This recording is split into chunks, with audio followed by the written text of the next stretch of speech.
हम 100 बार उसका अनुष्ठान करेंगे, कितनी बार निष्फल होगा?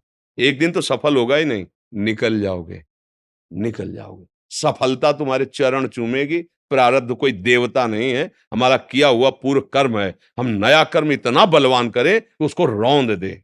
बात समझे?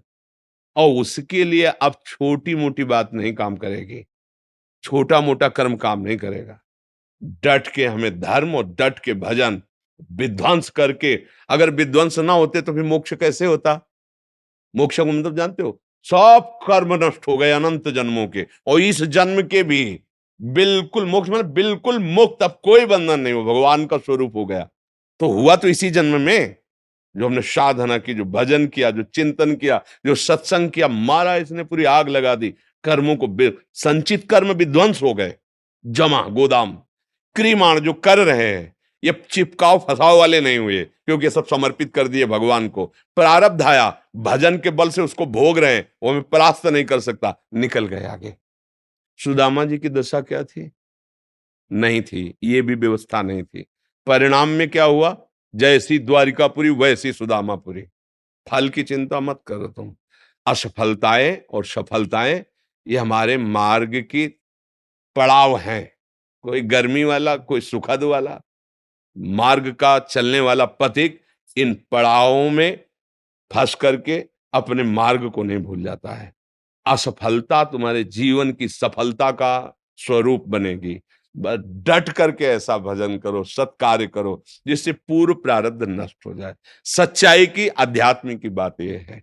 अब चोरी, हिंसा, अधर्म आचरण, तो वो तो पूर्व प्रारब्ध है ही, नया कर्म भी बिगड़ गया, दोनों मिलकर फिर आपको जीना मुश्किल कर देंगे। और होता है, देखो ना, पिता को मार डाला कि जल्दी मरे, हम इस प्रॉपर्टी का दे।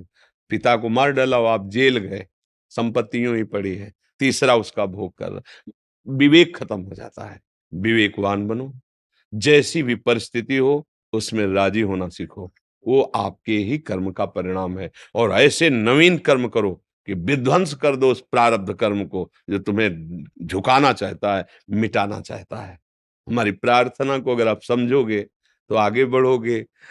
अपना ही कर्म कोऊ न काहू के, सुख दुख कर दाता, निज कृत कर्म भोग सुन भ्राता। फिर बोले संतों के पास क्यों जाया जाता है? यही समझने के लिए। अब हम क्या करें जिससे हमारा कर्म हमको परेशान न कर पाए?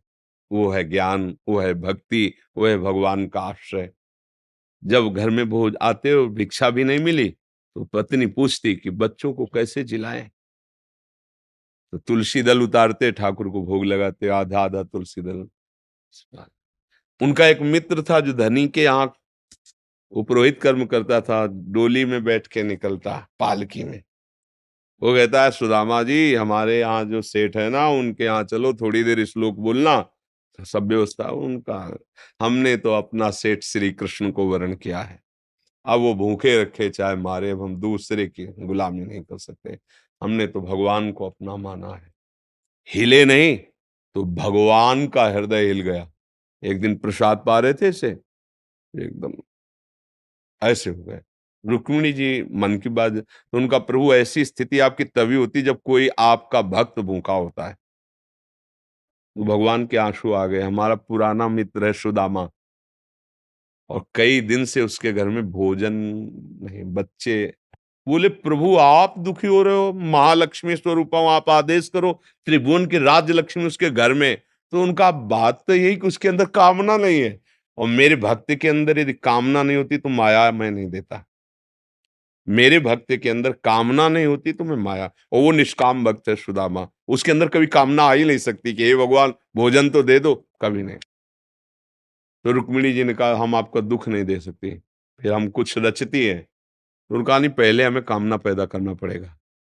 भगवान सोच रहे हैं, पहले हमें भक्त के हृदय में कामना पैदा करना पड़ेगा।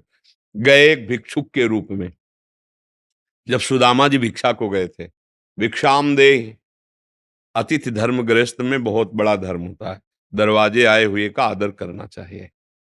तो कुछ ना हो तो वचन से है,